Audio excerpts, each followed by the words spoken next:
from targeting the Indian embassy in London to moving an anti-India resolution in the European Parliament, Pakistan never leaves any stone unturned to further its propaganda against India. It's been learnt now that a Pakistani origin British MEP is behind the resolution against India's Citizenship Act in the European Parliament.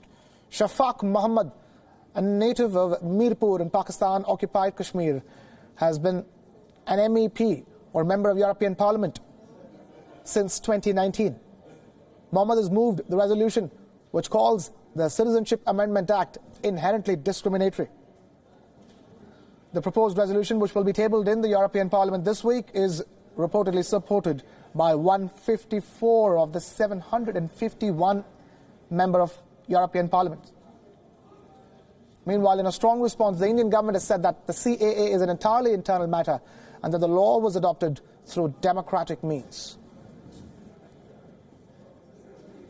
And now we're being joined by Siddhant Sibal, our principal diplomatic correspondent, live on the story straight from India's capital, New Delhi. Siddhant,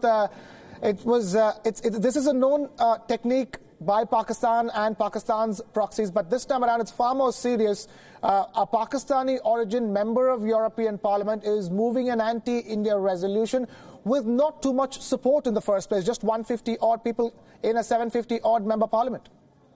Well, Krishna, this time it's very serious, but of course this specific Pakistani origin minister of the European Parliament claims to have, he has publicly said that he is the lead sponsor of this resolution, but now this resolution has a broader support with a lot of the members of the European Parliament now supporting it, and it will be of course discussed on 29th of January and put on vote on 30th of January. But of course, we have seen Pakistan's role in European parliaments and of course UK, how they have been lobbying for anything which is anti-India. We saw what happened over the weekend, that there were protests which took place in front of the Indian High Commission in London, but they weren't as big as it was predicted, or organizers were claiming that there will be a lot of people. But talking about this specific move, well, this specific move is a serious thing which is happening now because it has a very large support with each passing day by the British members of the Parliament. Of course, we have been speaking to the Indian government, and Indian government sources tell WION that they would like to have a direct conversation, and anything which is moved in the European Parliament goes against the basic norms of democracies, that democracies do not interfere in lawful laws which have been discussed in parliaments and make a comment on it. Of course, the Indian government sources reiterated that this is a matter purely internal to India, and of course discussing this violates the basic ethos of democracies. Siddhant Sibal joining us for the big story that we're tracking. Siddhant, I also wanted to ask, India has made it clear that this is an internal matter, both of them, be it the CAA or Jammu and Kashmir, and in that sense, India stands firm. This could be the member of European Parliament, or it could be anybody else, but at the end of the day, this is a matter of sovereignty for India.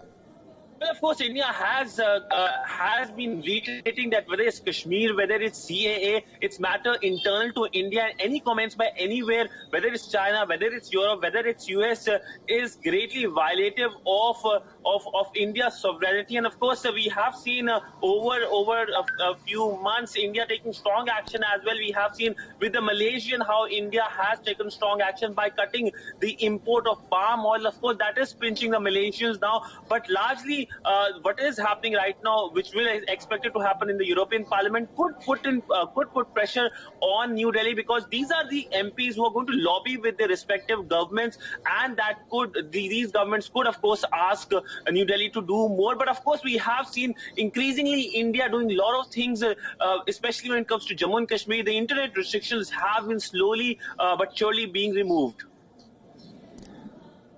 Siddhant Sibal joining us for that big story that we're tracking. Siddhant, and I also want to understand at this stage what exactly is the Indian government planning to do, because bear in mind, Indian government has hosted European Parliament members before, European Union representatives in India before, and in that sense it has been trying to make its position in terms of what it's saying about Kashmir very clear, and in that sense, do you see a further outreach from here on from India?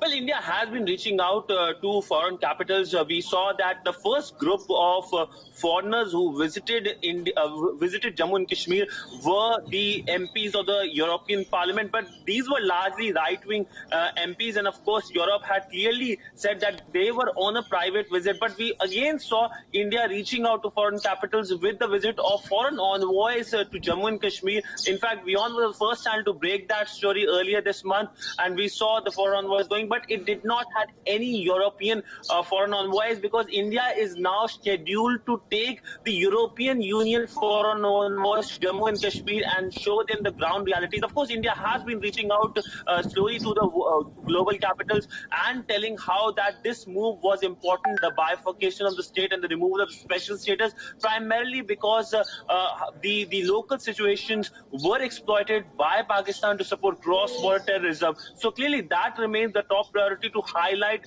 Pakistan's cross-border terrorism. But we have seen a counter-narrative by Pakistan and, of course, Pakistan origin MPs in Europe and in Britain against India as well. Siddhant Sibal, our principal diplomatic correspondent, reporting live from India's capital, New Delhi, on that big story that we're tracking. Thank you, Siddhant, for being with us here on the broadcast. Away from that, another Hindu temple has